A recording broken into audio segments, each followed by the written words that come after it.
Bienvenue sur Sensible et Décomplexé, la chaîne qui vous aide à démocratiser vos émotions, vos ressentis, pour laisser place au naturel et à l'authentique. Je me présente, je suis Julia Bouchinet, je suis thérapeute et je pratique la psychothérapie intégrative. J'aide notamment les femmes qui culpabilisent et se sentent inférieures aux autres à s'affirmer et enfin poser leurs limites.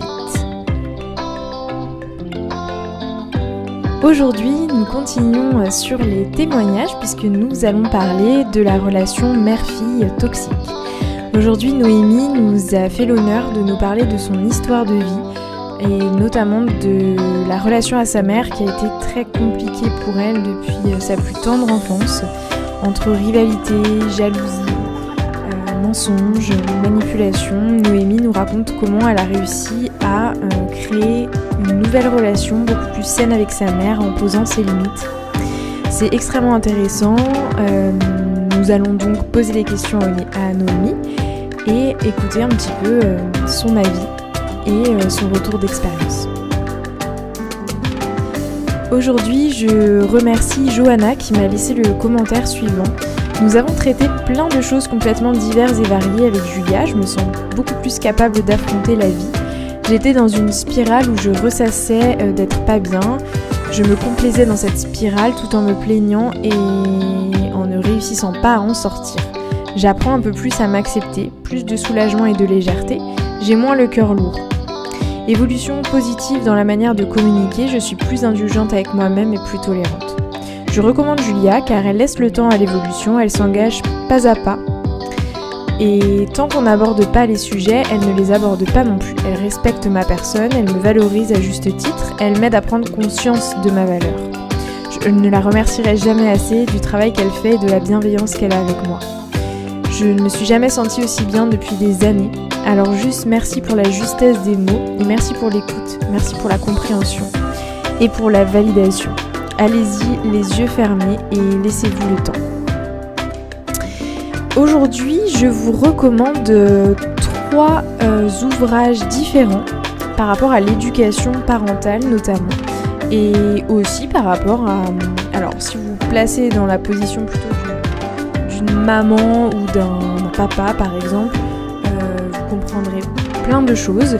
Mais si vous vous positionnez simplement comme l'adulte ayant vécu des difficultés avec ses parents étant enfant, vous pouvez aussi apprendre énormément de choses. Donc, le premier, c'est le suivant. Tout se joue avant 6 ans.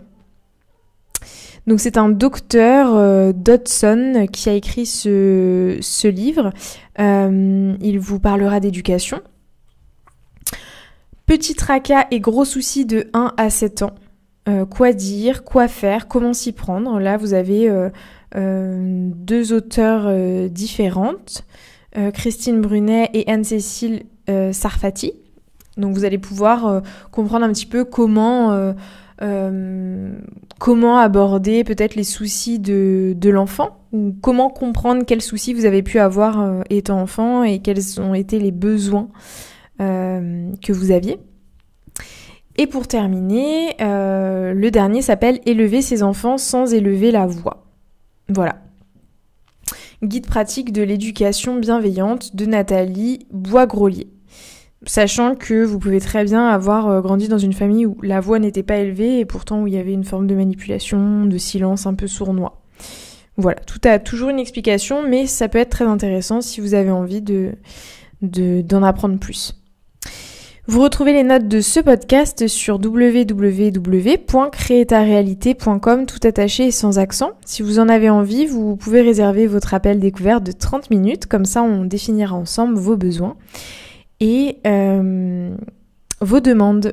Voilà, si vous avez envie d'entamer un travail d'introspection, c'est avec grand plaisir que je vous accompagne.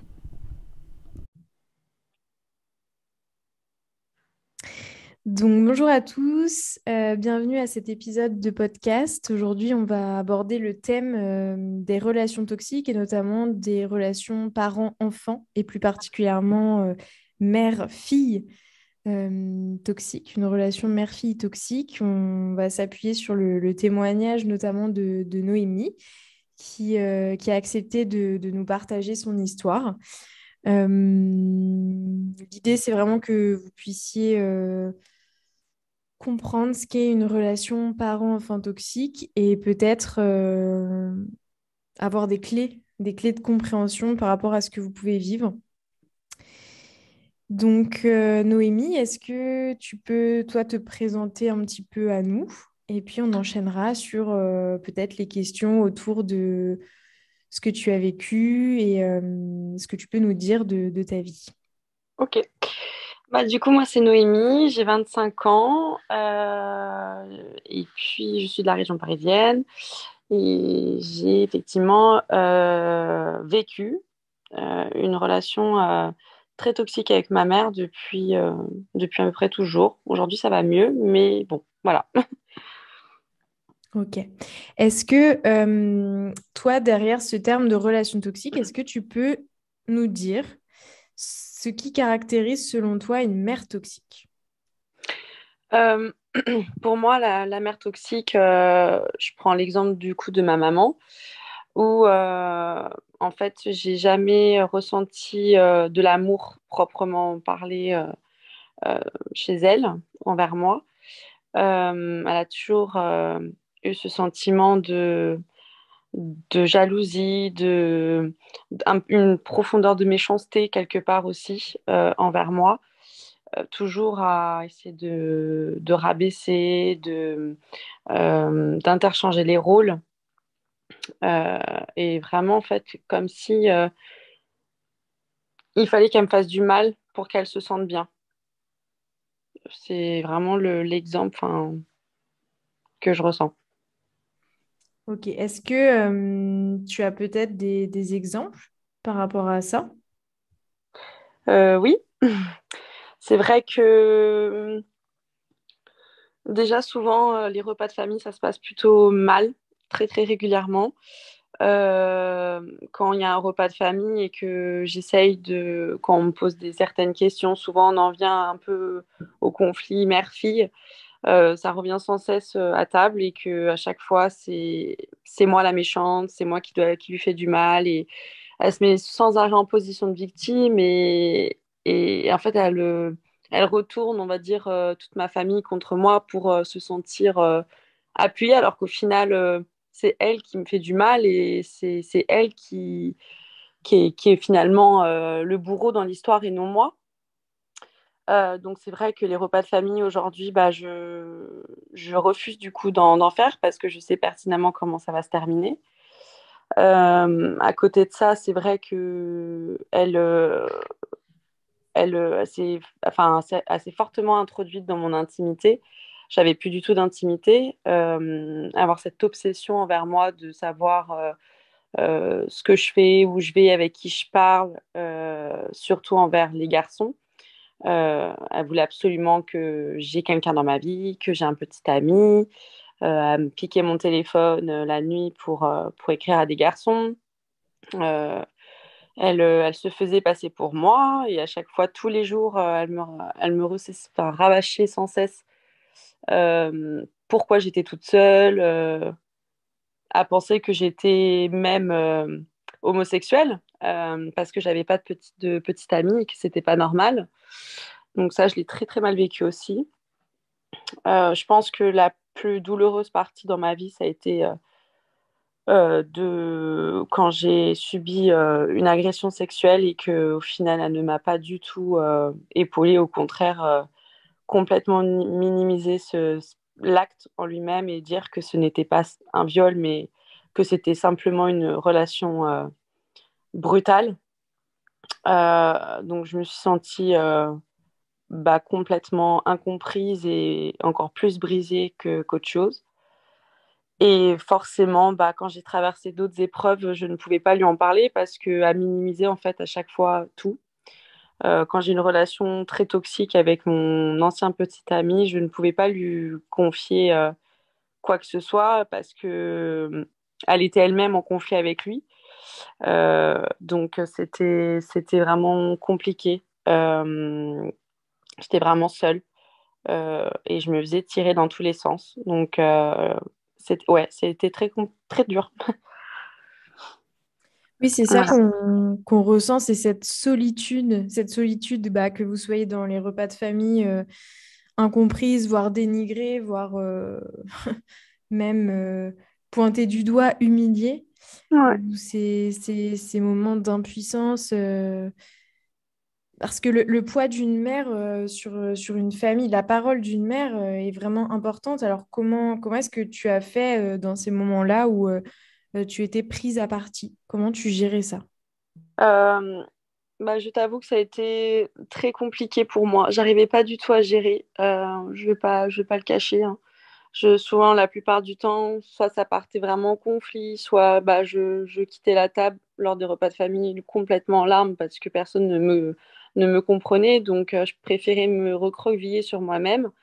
Et en fait, c'est vrai que la seule solution que j'avais trouvée à cette époque, c'était bah, de faire profil bas malgré tout et d'essayer d'encaisser. C'était devenu une habitude, en fait, par la suite, de mettre un masque et d'encaisser ce qu'elle disait, ce qu'elle faisait. Euh, après, aujourd'hui, je n'accepte plus, donc je me laisse plus faire. Mais c'est vrai que toute cette partie-là a été de devoir encaisser et de faire profil bas. Si tu encaissais pas et si tu faisais pas profil bas, qu'est-ce qui se passait? Ah bah elle mettait encore plus le point dessus pour vraiment triturer comme si elle prenait un plaisir à me voir pleurer en fait, comme si ça lui faisait une sorte de satisfaction. Ok. Donc Là, tu mets le doigt, Noémie, sur quelque chose qui est important parce que, en fait, dans la relation mère-fille, la relation mère-fille toxique, c'est une relation au travers de laquelle la mère tente de réparer son histoire et tente du coup comment dire, de réparer cette petite fille qu'elle était, qui elle-même était dans une relation insatisfaisante à sa mère. Et ce qui se passe, c'est qu'inconsciemment, il y a une forme mm, et oui, de jouissance à prendre le pouvoir sur peut-être cette petite fille, cette fille que tu étais, simplement parce qu'en miroir, il y a le fantasme que ça répare ce qu'elle n'a pas pu elle-même régler avec sa propre mère. Est-ce que ça te parle? oui, oui, oui, complètement. Oui, bah bien sûr. Je sais qu'elle a été en conflit pas mal de temps avec sa maman quand elle était plus jeune. Elle a subi le divorce de ses propres parents. Elle l'a très très mal vécu. Et là où elle est devenue justement comme ça, c'est quand elle a appris que sa mère refaisait sa vie et se remariait avec un autre homme. Et elle l'a subi comme une violente trahison. Et c'est à partir de ce moment-là qu'elle a complètement changé face à moi et qu'elle est devenue aussi toxique envers moi-même. C'est vraiment lors de cette période-là. C'est-à-dire qu'elle n'a pas supporté l'éloignement. Qu'est-ce qui s'est passé à ce moment-là pour elle? Elle supportait le fait que ses parents se séparent, enfin, un petit peu. Mais ce qu'elle n'a pas supporté, c'est qu'elle refasse sa vie, qu'elle se remarie avec un autre homme. Pour elle, elle l'a pas, enfin, elle ne l'a jamais accepté d'ailleurs. Et ça, toi, tu as eu l'impression d'en payer les pots cassés? Oui, concrètement. Mhm. Concrètement, parce que son objectif premier, c'était, enfin, son obsession, du moins première envers moi, c'était qu'il fallait absolument que je trouve quelqu'un, que je sois en couple. C'était surtout ça la toxicité qu'elle avait envers moi. C'était son obsession que absolument que je devienne une femme et être en couple avec un homme. Et c'était surtout ça. Et comment tu expliques ça, toi? Alors moi, j'ai des points d'explication, mais toi, de ton point de vue, comment tu expliques ça? Je t'avoue que j'ai pas spécialement enfin, c'est assez vu. Enfin, j'arrive pas à prendre assez de recul pour savoir, ou peut-être parce que j'en ai peut-être pas forcément l'envie de savoir pourquoi elle a été comme ça, mais non, je t'avoue, je n'ai pas trop d'idées. Ok, parce que c'est vrai que tu parles beaucoup du rapport au corps. Oui. En fait, on voit régulièrement dans les relations mère-fille toxiques, on voit que les mères s'approprient en fait le corps de leur fille Oui, comme si c'était une forme de euh, prolongation d'elle-même. Et du coup, s'approprier la sexualité de sa fille, c'est aussi quelque chose qui est toxique et qui pourrait réparer une partie de son histoire à elle. mm, Est-ce que toi, sur le plan de la féminité et de l'épanouissement, tu as l'impression que ta mère était impliquée dans son oui, épanouissement? oui, oui, complètement. Il y a une période où elle a été très dure avec moi sur mon poids. J'avais connu une période d'anorexie qu'elle n'a jamais reconnue. Elle trouvait que justement j'avais un magnifique corps, que j'étais belle alors que j'avais juste la peau sur les os. Euh, et quand j'ai commencé à prendre du poids, pour, voilà, je pense que chaque femme à un moment donné prend un peu de poids. Et bah ça lui plaisait pas. Ça ne lui plaisait pas. Elle trouvait que j'étais grosse, que j'étais pas belle. Et c'est vrai que elle m'a couru après dans la maison pour me faire absolument monter sur la balance pour connaître mon poids. Donc j'avais pas ras de manger ce que je voulais à table. Et après, ça a été des insultes en disant que j'étais une grosse bâche, ce genre de choses. Et elle avait même contacté un chirurgien pour que je me fasse faire une liposuction, carrément. Elle voulait me faire de la chirurgie. C'est vraiment très fréquent, malheureusement, alors c'est même pas une volonté, oui, cette obsession de certaines mères pour le corps de leur fille, faire de la chirurgie esthétique, on voit vraiment qu'en miroir, ça, c'est Mmh. pour elle-même se rassurer. Elle avait des soucis, ta maman, par rapport justement à son poids, à Elle a son toujours été très physique. fine. Très fine. De ce que ses amis m'ont dit, ça a toujours été plutôt une belle femme, justement. Toujours bien habillée, tirée à quatre épingles. Donc, en fait, je pense qu'elle a dû répercuter ça sur moi, justement, pour que je sois un peu la fille parfaite, toujours bien coiffée, toujours bien maquillée, toujours bien habillée, fine, à vouloir absolument que je rentre, en fait, dans les codes de la société, quoi. Je n'avais pas le droit d'être différente, d'être moi-même, en fait. Est-ce que c'est ça qui a été le plus difficile pour toi? Je pense, oui, de ne pas pouvoir être pleinement moi. On sait qu'un enfant a vraiment besoin justement dans le regard de sa mère de percevoir de l'amour, de percevoir de la reconnaissance, de percevoir de l'admiration. Hmm. Là, Bah, c'est ça, vrai que c'est je connais pas ça. ouais, c'est tout l'inverse. Et j'imagine à quel point ça a dû être vraiment difficile en fait de... Déjà, c'est un peu ce que j'appelle la double peine, c'est-à-dire que déjà, c'est dur. Hmm. Parce qu'il faut faire attention à ses mots, il faut faire attention à ses actes, à son comportement, à ce qu'on dit, à ce qu'on fait, à son attitude. Et en plus, malgré ça, ce n'est jamais assez en fait. Ce n'est jamais Exact. assez. Il y a toujours besoin de plus et de plus et de plus. Et comment tu as géré ça? Toujours cette demande de plus et encore et encore. J'acceptais en fait, malgré que au fond de moi, j'étais contre elle, mais c'était d'une telle violence au sein de la maison, c'était des cris, des pleurs sans cesse en fait, parce que j'avais beau essayer d'aller à l'encontre de ce qu'elle me disait, c'est non, c'était pas possible pour elle, c'était inenvisageable. Donc encore une fois, j'avais dû pendant toutes ces années prendre sur moi et devoir accepter l'inacceptable au final.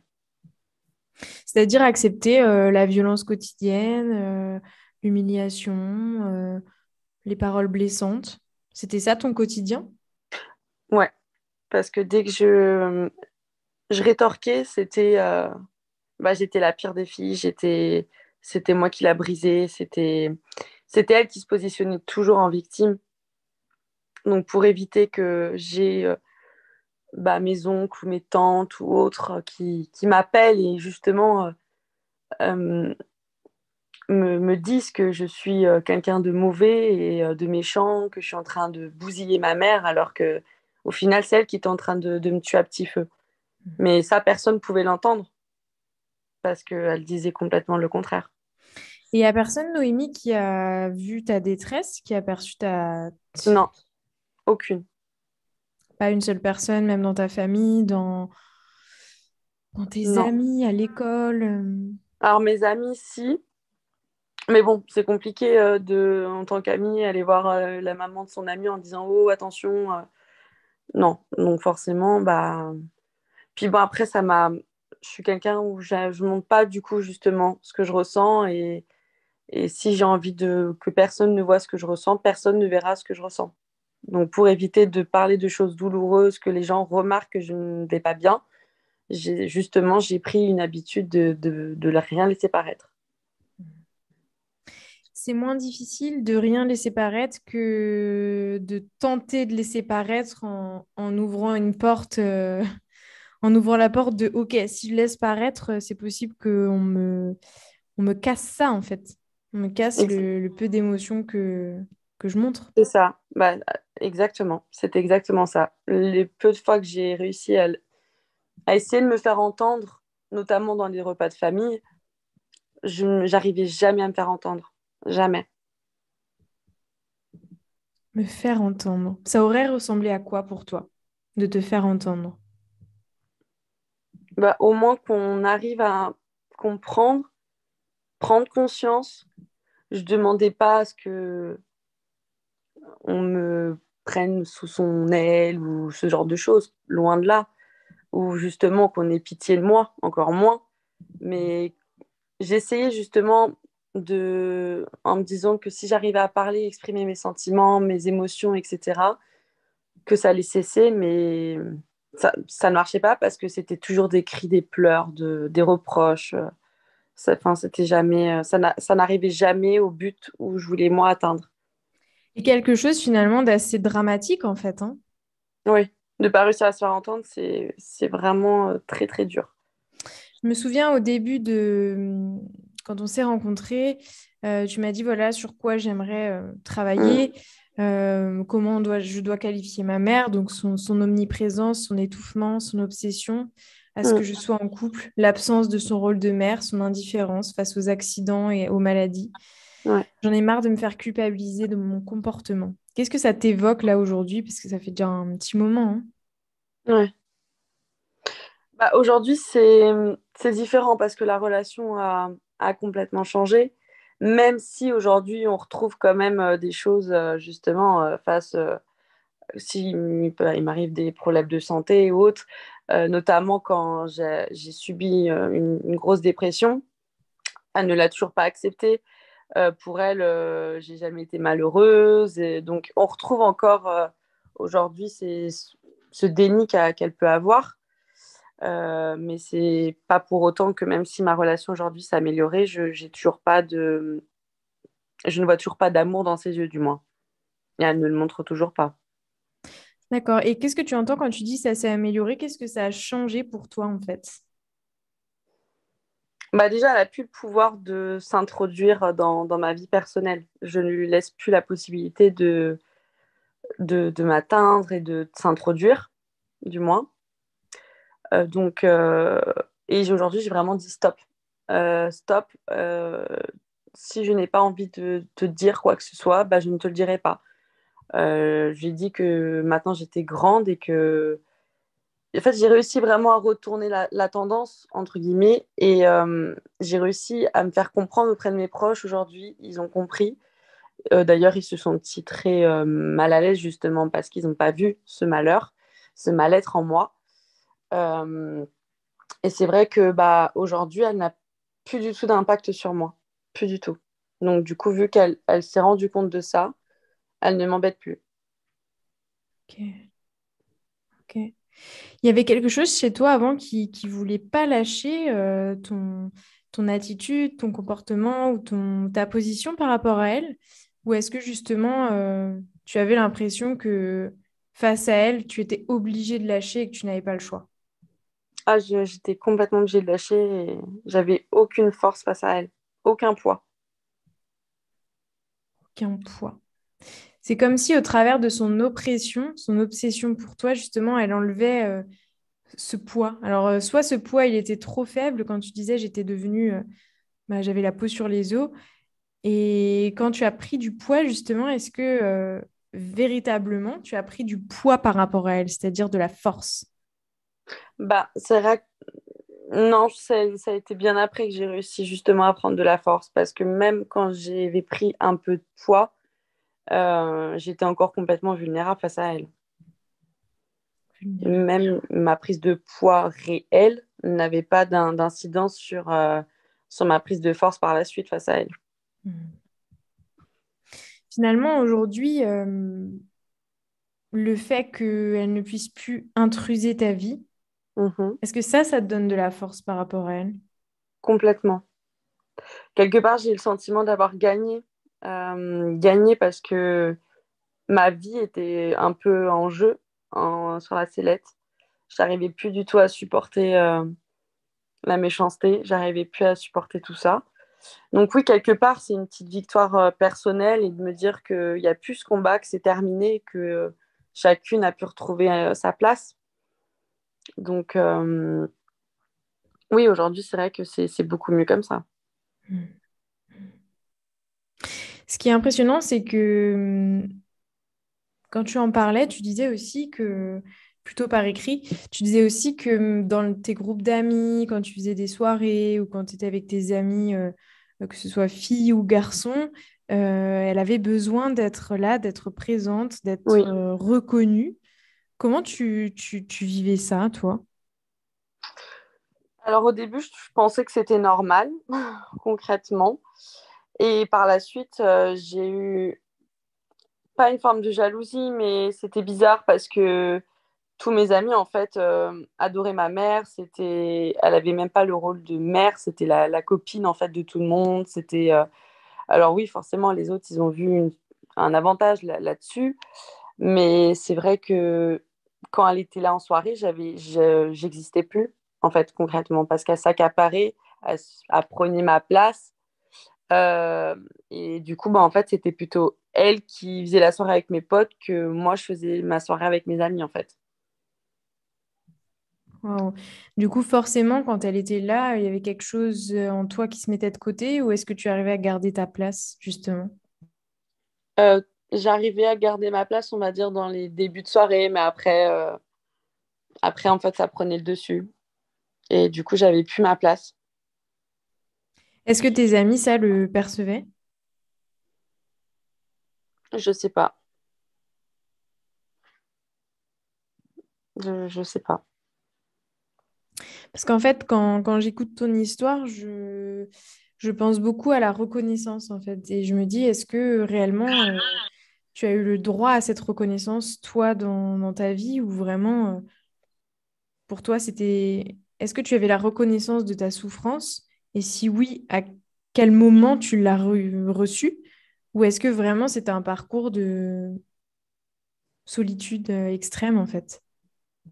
Oh, c'est un parcours de solitude extrême. Je pense que si je réussis à m'en sortir, bah, c'est sans doute. Enfin, c'est vraiment pas grâce à elle non plus parce qu'elle a vraiment fait aucun effort. Enfin, je pense qu'aujourd'hui, si on a réussi à sauver, entre guillemets, la relation, c'est absolument pas de son côté. Elle a pas fait d'effort plus que ça. Donc, non, non, je pense que moi, tout le long, j'ai été seule.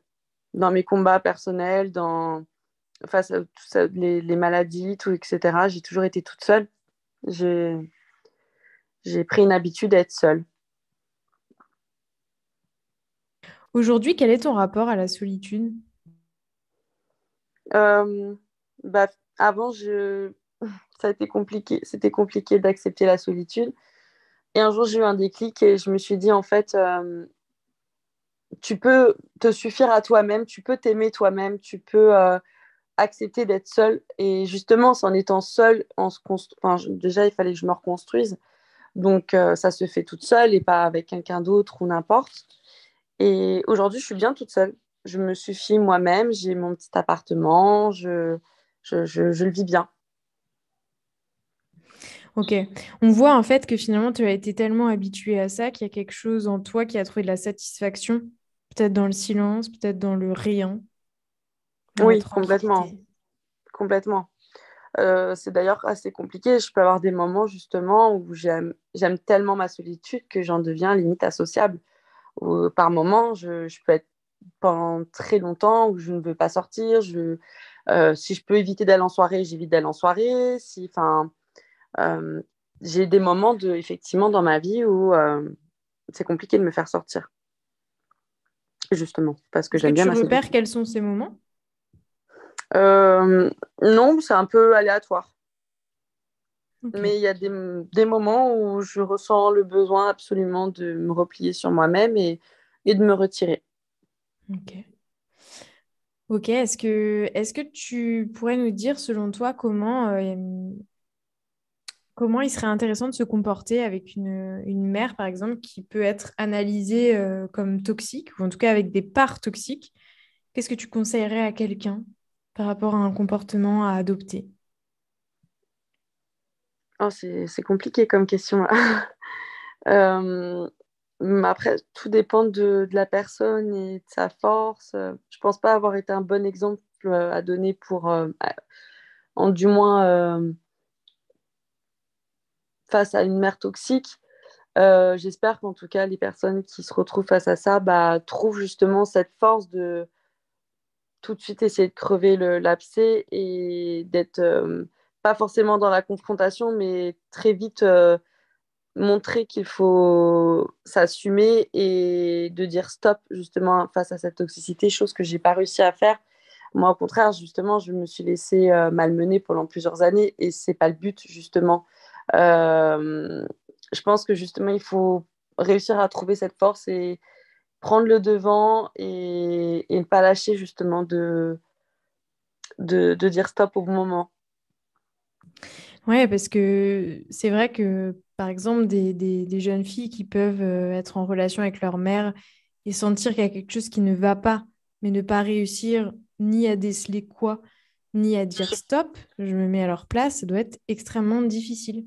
Mais Comment est-ce que nous, on peut... c'est pas concevable justement de se dire que la femme qui nous a mis au monde est notre propre bourreau. Exactement, C'est juste pas possible. exactement. Euh, donc à partir de ce moment-là où celle qui est censée justement nous aimer, nous chérir, nous protéger face à ça, c'est elle-même qui nous tue à petit feu. Et Donc, c'est là que le cerveau ne peut pas, en fait, ne peut pas accepter ça. Et quand on voit que dans certaines familles, la violence est un mode de communication, un enfant à qui on dira, enfin, t'es moche, mais à qui on fera un câlin, bah, en fait, il retiendra le câlin. mm, Parce qu'il y a un besoin fondamental d'amour. Un oui, besoin fondamental d'amour. Et, euh, et quand cet amour, il est violent, que ce soit par les gestes ou par la parole, il y a une forme d'habituation à ça. oui, complètement. Toi, J'ai si tu... jamais, j'ai jamais ressenti une once d'amour, on va dire, chez elle. C'est quoi pour toi l'amour? Bah, ça, du coup, je sais pas. Je pense que je peux pas. J'ai pas idée enfin, je l'ai jamais vécu l'amour. Je sais pas vraiment. Je peux pas dire ce que c'est. Donc, on va dire l'idéal pour moi. Quand je pense savoir ce que c'est l'amour, je trouve que c'est sain. Au moins que la personne nous dise, ne serait-ce qu'un je t'aime ma fille, ça serait déjà pour moi le Graal, hein. Un je t'aime, Même ma fille. Ok. déjà, on se faisait même pas de bisous. Chez nous, ça n'existe pas les bisous pour se dire bonjour ou quoi que ce soit. C'est là que c'est assez impressionnant parce qu'un enfant est donc une future, enfin un futur adulte, qu'il soit homme ou femme, a besoin de autant de paroles valorisantes que de gestes significatifs d'amour, en fait. Mm. Comment se construire quand en miroir, il y a beaucoup de violence? Parce qu'aujourd'hui, tu es quand même proche de toi-même. Comment tu as réussi à développer cette proximité avec toi? Euh, j'ai essayé de switcher justement ce manque cruel d'amour en me disant que je peux me l'apporter. Je peux prendre soin de moi, je peux m'aimer, je peux à la place de quelqu'un d'autre, quoi. Est-ce que tu es satisfaite de la relation que tu as avec toi-même? Aujourd'hui, oui. Qu'est-ce que ça t'apporte? Bah, je me sens bien mentalement, physiquement, et libre surtout. Hmm. Loin des oppressions, des Ouais. obsessions. Oui, puis si ça lui plaît pas, bah c'est pas grave. De toute manière, c'est mon corps et je fais ce que je veux. Ça a été compliqué, ça, pour elle d'accepter que mon corps, c'était le mien et que si j'avais envie de le tatouer, de faire ce que je voulais, bah ça ne la regardait pas. Hmm. Elle l'a compris? Euh, je pense, oui. Je veux dire, c'est moins conflictuel, ou est-ce qu'elle essaye toujours aujourd'hui de te Non, contrôler? c'est beaucoup moins conflictuel Euh, et elle me contrôle nettement moins. Il y a toujours des petits moments où par-ci par-là, bon, elle peut pas s'en empêcher, hein, elle est comme elle est, je pense qu'on la changera pas malheureusement. Mais, mais ça lui arrive effectivement, oui, d'essayer de reprendre de temps en temps le dessus et tout de suite, bah, moi forcément, je me laisse plus faire et du coup, bah, elle sait qu'aujourd'hui, elle n'a plus du tout le poids face à moi. Donc finalement, elle laisse couler. Hmm. Et quelque chose qui s'assagit quand même quand on prend de l'âge, entre guillemets, quand on vieillit, quand on Oui, grandit. Tu penses qu'elle a compris des choses de ton parcours, pas du tout, je pense de ton pas. histoire, rien? Non. Hmm. Non, non, elle est complètement dans le déni. Je peux lui reparler hein, de mes problèmes que j'ai vécus étant plus jeune, mais pour elle, on a l'impression que j'ai pas, limite, que je n'ai pas été sa fille, qu'elle n'a pas été là à ce moment-là, que c'était limite quelqu'un d'autre qui était présente. Elle arrive pas à percevoir comment j'ai été, dans le mal que j'ai pu être et du mal qu'elle a pu me faire. Elle veut pas l'accepter, mais je la force pas. Et Mhm. tant que moi aujourd'hui ça ne me touche plus, c'est le principal. C'est là qu'on voit il y a quand même un défaut d'empathie, de pas pouvoir en fait se mettre à ta place. De ne pas pouvoir, c'est autre chose que de ne pas vouloir, c'est que réellement, si elle ne peut pas, si elle n'a pas cette capacité d'empathie, elle ne pourra pas te comprendre. Ça, comment c'est vécu pour toi? Bah, c'est vrai que moi qui est assez plutôt hyper empathe, c'est sûr que c'est assez compliqué d'essayer d'imaginer comment on ne puisse pas justement se mettre à la place de l'autre. Mais toute ma vie, j'ai essayé de lui dire, mais d'essayer de lui faire comprendre ce que j'ai pu vivre, ce que j'ai pu ressentir.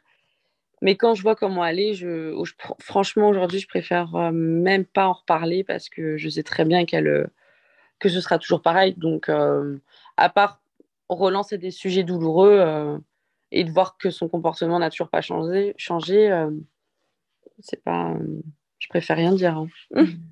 Oui. Oui, parce que j'imagine que vous avez, vous avez réussi à avoir une forme de paix, en tout cas de Oui, complètement. tranquillité. Il y a vraiment une forme de paix aujourd'hui. Déjà, d'une part, parce que en quittant le cocon familial, forcément, bah, ça m'a beaucoup aidé, ça déjà. Et oui, effectivement, aujourd'hui, il y a une forme de paix entre nous. Il y a plus de conflit, il y a plus de tous ces cris, ces pleurs, cette haine qu'elle avait carrément.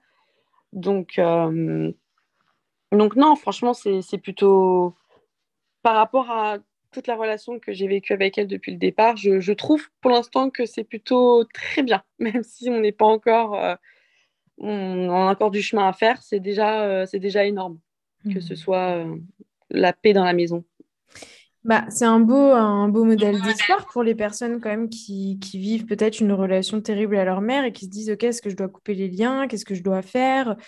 Mm. Comment je dois faire? enfin, tous ces moments-là de détresse intense, est-ce que tu aurais pu imaginer que la relation arrive à un stade de tranquillité? Pas du tout, non. Il y a une époque, j'étais vraiment déterminée à ce que je coupe les liens justement avec ma mère, parce que je savais au fond elle était en train de me tuer concrètement, et je pouvais plus, j'en pouvais plus, et dans ma tête, je m'étais dit, si je veux m'en sortir, il va falloir sincèrement que je coupe les liens, mais pour moi, à cette époque-là, je pensais pas une seule fois dans ma vie où justement on retrouverait du calme et justement la paix entre toutes les deux. Et au final, heureusement que ça a changé et qu'aujourd'hui, on est capable de pouvoir se parler sans se crier dessus, sans se crêper le chignon, pleurer. Mais c'est vrai qu'à l'époque, j'aurais jamais pensé qu'aujourd'hui, on serait arrivé là. Ça, c'est sûr. Mais bon. Ouais, donc c'est vraiment un beau modèle et je pense que ça peut motiver toute personne qui vit cette situation aujourd'hui. Je me souviens de quelque chose d'important dans ta vie. Tu avais une passion, le cheval. Je sais que quand tu as arrêté, donc c'était pas une volonté, hein, ça s'est présenté dans ta vie suite à une problématique. Il y avait beaucoup d'attentes et de pression de la part de cette mère, en fait, ta mère, qui attendait de toi peut-être des réussites. Enfin, qu'est-ce que tu peux nous dire par rapport à ça? Euh, Bah, c'est vrai qu'à l'époque, le cheval, c'était mon métier. J'ai commencé très tôt le cheval. Elle était passionnée, elle aussi, de ce sport toute sa vie. Donc, c'était une fierté pour elle de me voir réussir, justement, dans ce milieu-là. Et bah, la vie a fait que, malheureusement, j'ai dû arrêter, que je ne pouvais absolument plus du tout monter à cheval au détriment de ma santé. Ça a été plus un choc pour elle que pour moi, malgré que le cheval, c'était vraiment toute ma vie. Mais j'ai l'impression que quand le chirurgien il m'a dit stop, j'avais l'impression de lui avoir brisé sa propre vie, en fait. Alors que c'était la mienne quand même qui s'arrêtait. C'était ma carrière, c'était tout ça, mais elle m'en a voulu comme personne ne m'a voulu de quelque chose. Ça a été l'effondrement total pour elle. Elle a quand même essayé de me forcer quelque part à continuer dans cette voie-là, de me faire douter, de me faire culpabiliser. En plus, ça a été une charge supplémentaire, ça. Et c'est vrai que de temps en temps, elle me demande justement si le cheval, ça manque pas trop, ce genre de choses. Je lui dis que non, j'ai tourné la page. Mais elle, je pense que quelque part, elle a toujours un pied dans le milieu, une pensée du moins encore. Oui, surtout que je me souviens que tu n'avais pas le droit de pleurer chez toi. Il fallait pas que tu pleures. Il fallait que Non, tu sois parfaite, que tu tiennes toujours la face. ouais. Est-ce que le rôle du père a pu t'aider dans ta vie ou vraiment cette relation dramatique, de haine que tu pouvais ressentir de la part de ta mère, cette relation bah, même d'objectalisation, parce que Oui, oui, objectaliser complètement. quelqu'un, c'est ne plus le considérer en tant que sujet, mais en tant que chose, en fait, hein.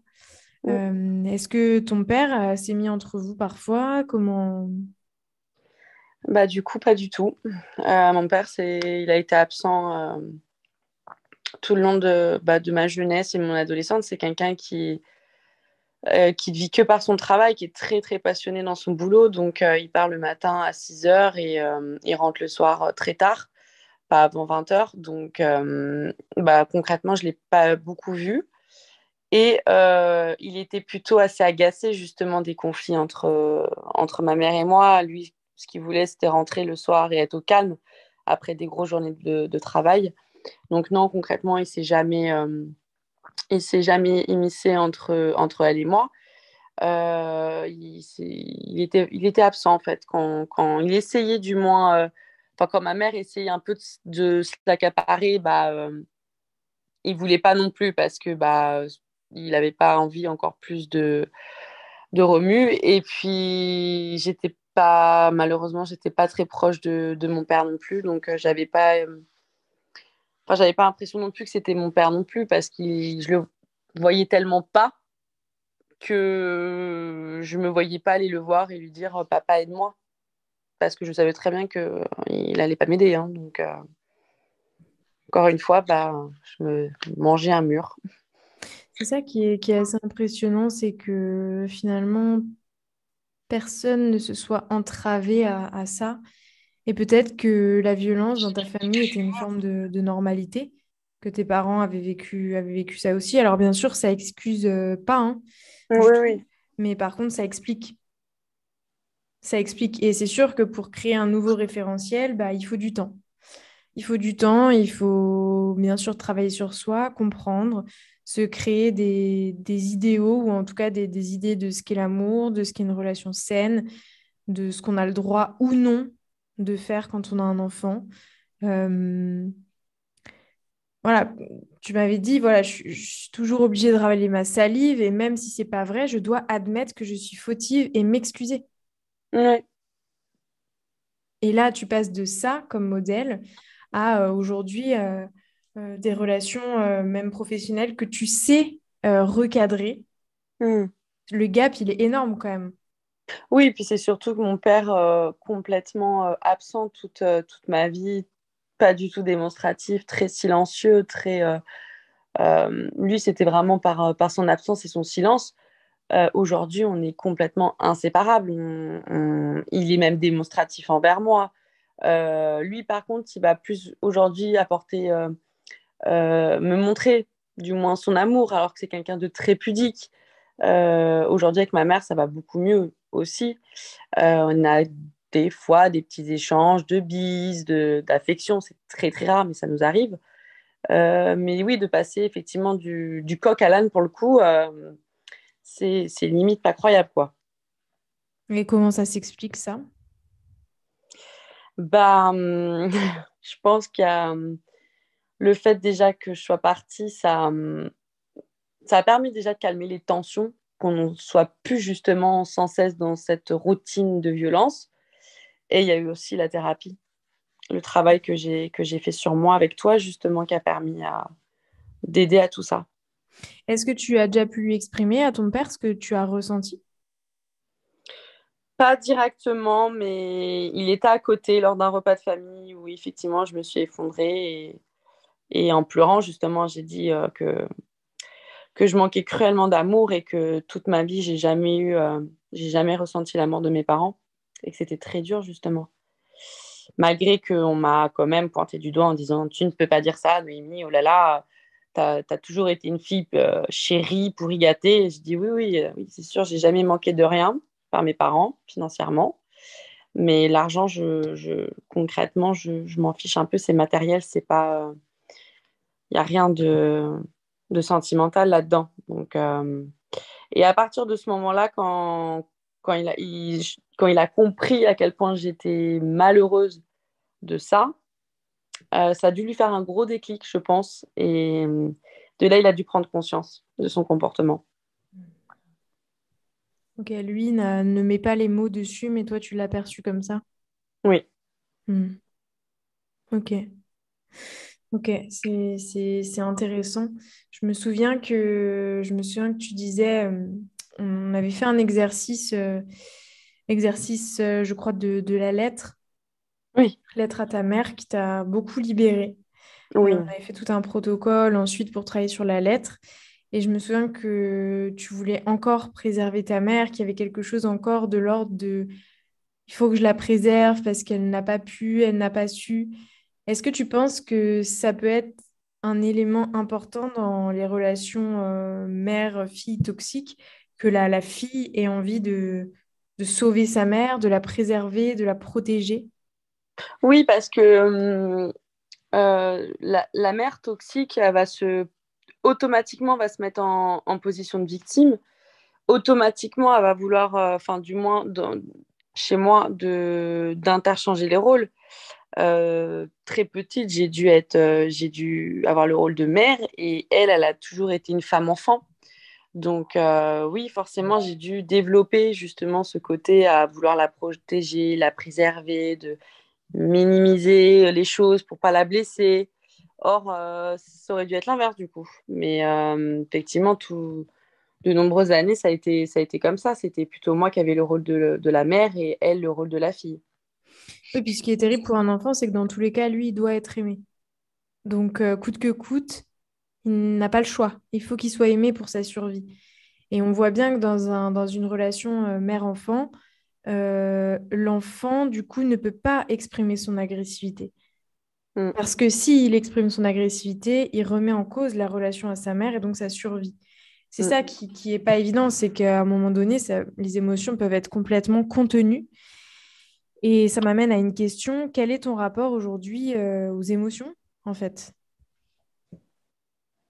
Bon, c'est assez compliqué encore sur pas mal de points, mais je pense que au travail que j'ai fait, je pense sur moi, on a quand même beaucoup travaillé toutes les deux et c'est vrai que ça m'a permis d'assainir, on va dire, les émotions et de les accepter et de développer et de comprendre. Et il y a juste le point crucial, effectivement, c'est l'amour, encore, où j'ai pas réussi Mm. tout à fait à trouver. Et donc, mais ça viendra quand ça viendra. Mais le principal aujourd'hui, c'est que je sois bien. C'est c'est le principal, ça. Oui. Je veux dire, quand les émotions s'expriment dans ta vie, Je est-ce les qu'elles laisse ont tendance à être... s'exprimer. Ouais, tu les laisses s'exprimer. Mm. Est-ce qu'elles ont tendance à déborder ou est-ce que justement tu ressens que c'est plus fluide? Non, aujourd'hui, je les laisse s'exprimer. Avant, j'étais tout le temps dans le blocage, non, à les refouler, à les cacher. Et au final, c'était pire parce que, à force de les enfouir au plus profond, à un moment donné, quand ça sortait, c'était trop, c'était complètement décuplé. Alors que là, aujourd'hui, bah, si j'ai envie de pleurer, je pleure. Si j'ai envie de rire, je ris. Si je suis pas contente, bah, je le dis. Et je suis vraiment dans l'acceptation de mes émotions et dans le partage de mes émotions. Que faut pas que je les prends plus comme un fardeau Tu arrives de à être ressentir. Ouais, toi-même réellement, que ça plaise mm, ou non. exactement. Est-ce que dans certaines étapes de ta vie, peut-être moins dernièrement, est-ce que tu avais peur d'être toi-même? Oui, bah, c'est vrai que j'ai été pendant de nombreuses années un vrai caméléon. J'arrivais pas enfin, j'avais l'impression que si j'étais vraiment moi-même, parce que j'étais assez plus jeune, extravertie, tout ça, et c'est vrai que j'avais tendance à visiblement être un vrai zibulon, avoir du mal à canaliser. On me l'a beaucoup reproché, que ce soit dans le milieu scolaire. On avait énormément de mal à me contrôler, à me canaliser, donc je n'avais pas le droit du coup d'être moi-même. Et donc, pour avoir de bons rapports avec la communauté, avec tout le monde, bah, j'ai dû justement très régulièrement bah, ne pas être moi-même. Et aujourd'hui, si quelqu'un, par exemple, t'empêche d'être toi-même, comment ça se passe? Bah, du coup, c'est plus possible. Parce que pour le coup, aujourd'hui, j'ai plus peur d'être jugée, j'ai plus peur de ne pas plaire, d'être oui, d'être jugée. Alors finalement, bah, je suis comme je suis et que ça vous plaise ou que ça vous plaise pas, c'est pareil. Ok, super. Mhm. Ouais. Super, Noémie. Ça m'amène sur quelques dernières questions. Quel a été l'apport principal peut-être de la thérapie dans ta vie et dans cette relation à ta mère? C'est-à-dire,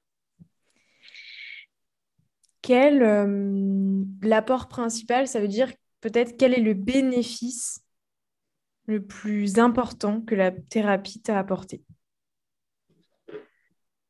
Ou si tu penses à plusieurs choses, tu peux nous partager plusieurs choses, hein. oui.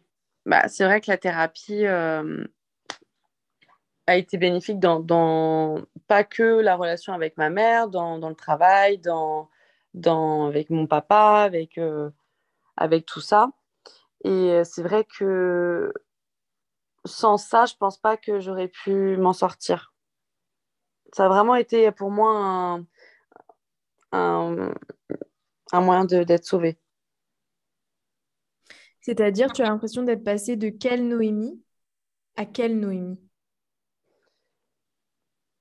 Noémie, bah, complètement brisée, pas entendue, humiliée, dévalorisée, à Noémie qui a confiance en elle, qui est bien, qui est stable, qui est alignée et libre. Ok, ça donne envie en tout cas, j'imagine, et ça motive des personnes. Est-ce que honnêtement, quand tu as pris rendez-vous, tu pensais que quelque chose était possible? Enfin, dans quelle optique tu étais en fait? Bah, on va dire que tu étais un peu ma dernière issue de secours, quoi. Et Hmm. je m'étais dit que je prie au fond de moi que j'espérais au plus profond que ça allait marcher parce que j'avais tout essayé. Et c'était vraiment mon dernier recours. Est-ce que tu avais déjà fait des thérapies auparavant? Non, enfin, j'ai déjà vu enfin, des psychologues, mais même elles, j'avais pas. Enfin, ça marchait pas. Enfin, j'avais même avec elles, j'arrivais pas à me faire comprendre. Hmm. Et est-ce que tu as même rejoué dans certaines thérapies des relations toxiques, entre guillemets? Parce qu'on sait que dans le problème des relations toxiques, c'est qu'après, on attire ce type de lien. Oui. Est-ce que même dans les thérapies, tu sentais qu'il y avait des choses comme ça qui se jouaient? Oui, bien sûr. Enfin, du moins, quand j'étais avec certaines psychologues, bien sûr, je sentais qu'il y avait ce côté-là. Mais après, avec ma maman, bah, forcément, j'ai attiré à moi des personnes toxiques et j'ai eu des relations avec des personnes toxiques, oui. Ok. Quel conseil tu peux donner à quelqu'un qui vit une relation parent-enfant toxique? Euh, que bah, de ne pas se laisser abattre, ça c'est la première chose. Qu'il y a forcément une issue de secours, qu'on n'est pas tout seul, qu'il faut justement accepter de tendre sa main et de demander de l'aide, surtout de ne pas rester tout seul face à ça. Parce que c'est en restant justement tout seul qu'on se fait encore plus détruire. Donc, demander de l'aide et accepter justement de se faire aider et de trouver la solution pour justement se protéger. Ok. Ok. Ma dernière question, c'est selon toi, est-ce qu'il faut couper avec une mère toxique? Euh, alors ça, vraiment, pour moi, ça dépend du degré de toxicité. Parce que c'est vrai que moi, à un moment donné, c'était tellement toxique que je voulais justement couper le lien. Mais c'est quand même dur de se dire, et triste à la fois, de se dire, c'est quand même celle qui m'a mise au monde, c'est ma maman. Donc on en a besoin, on n'en a qu'une maman.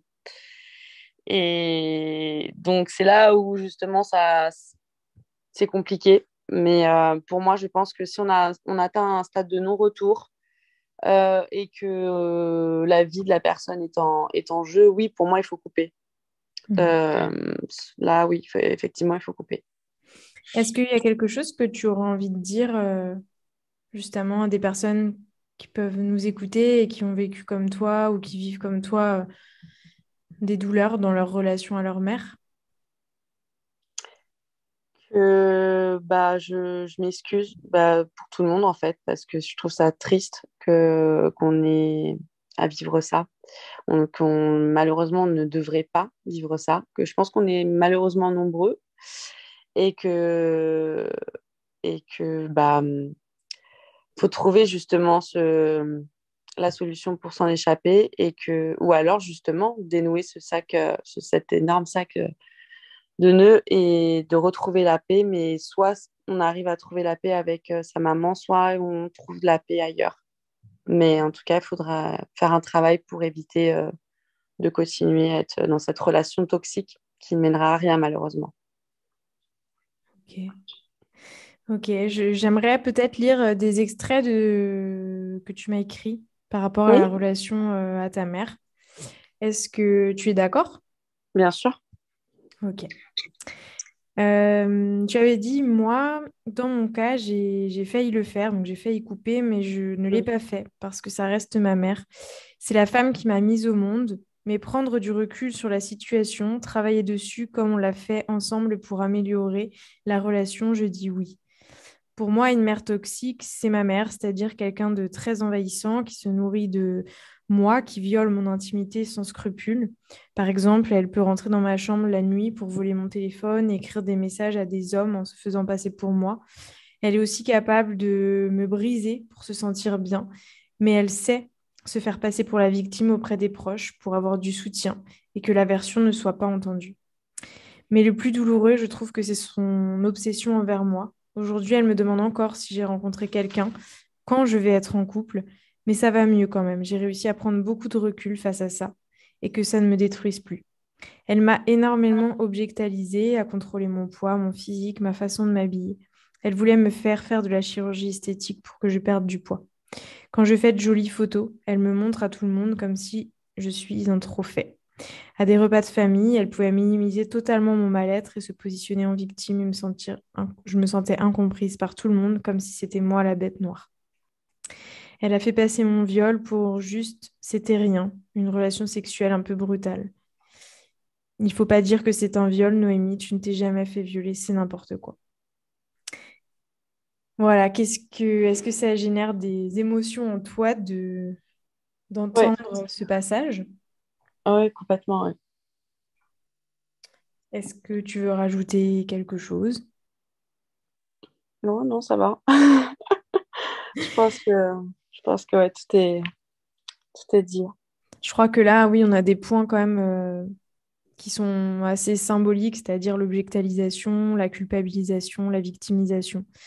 On a aussi Mm, l'appropriation du corps, l'hypersexualisation. Je mm, pense que ça, déjà, c'est des points extrêmement importants qui vont bien sûr avec de la violence verbale, physique, une forme de domination. Donc, bien sûr, si vous avez ces signes dans votre vie, que ce soit dans votre relation à votre mère, à un de vos parents, donc votre père, à votre famille, à des amis, surtout ne restez pas seul. mm, Pour Noémie, ça a été la thérapie et peut-être d'autres pratiques. Vous trouvez la vôtre, trouvez ce qui est important pour vous, ce qui vous permet de vous libérer, ce qui vous permet de vous faire du bien. Il n'y a pas une possibilités, il y en a des multiples, donc trouvez ce qui vous fait du bien. Et surtout, si on vous demande de vous taire, ne le faites pas. Trouvez quelqu'un de confiance à qui vous pouvez confier tout ce qui se passe pour vous. Et vous seul savez ce que vous vivez. Donc même si vous n'avez pas la reconnaissance d'un parent, ce que vous vivez est légitime, votre vérité, elle a le droit d'exister. Et comme on l'a vu avec Noémie, l'espoir est là. Donc, mm. l'objectif, c'est vraiment de préserver cet espoir et de toujours penser à des jours meilleurs, sans nier, par contre, votre vérité du moment. Mm. Donc, merci beaucoup, Noémie, pour ce témoignage. Merci à toi, Euh, Julien. Si vous souhaitez nous écrire, vous pouvez en dessous de la vidéo. Enfin, voilà, écrivez-nous si vous le souhaitez et surtout prenez soin de vous. À bientôt pour un prochain épisode.